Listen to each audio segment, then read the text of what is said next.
بسم الله الرحمن الرحيم عما يتساءلون عن النبأ العظيم الذي هم فيه مختلفون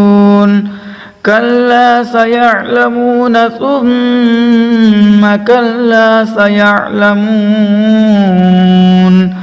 ألم نجعل الأرض مهادا والجبال أوتادا وخلقناكم أزواجا وجعلنا نومكم سباتا وجعلنا الليل لباسا وجعلنا النهار معاشا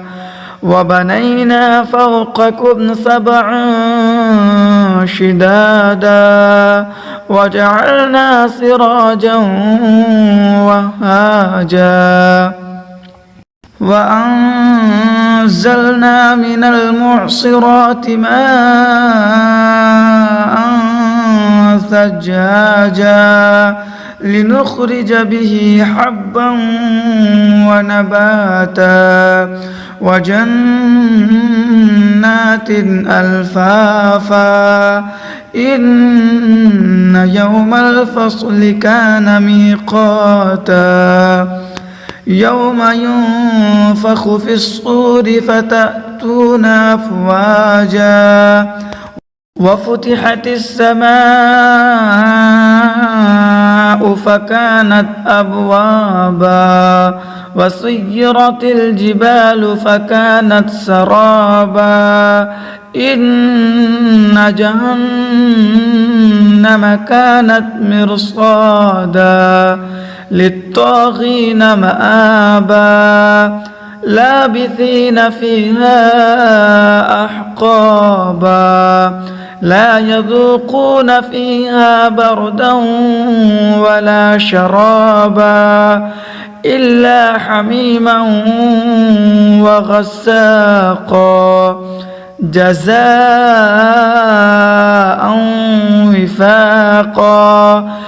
إنهم كانوا لا يرجون حسابا وكذبوا بآياتنا كذابا وكل شيء أحصيناه كتابا فذوقوا فلن نزيدكم إلا عذابا إن للمتقين مفازا حدائق وأعنابا وكواعب أترابا وكأسا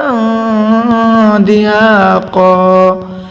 لا يسمعون فيها لغوا ولا كذابا جزاء من ربك عطاء حسابا رب السماوات والأرض وما بينهما الرحمن لا يملكون منه خطابا يوم يقوم الروح والملائكة صفا لا يتكلمون إلا من أذن له الرحمن وقال صوابا ذلك اليوم الحق فمن شاء اتخذ إلى ربه مآبا إنا أنذرناكم عذابا قريبا يوم ينظر المرء ما قدمت يداه ويقول الكافر يا ليتني كنت ترابا.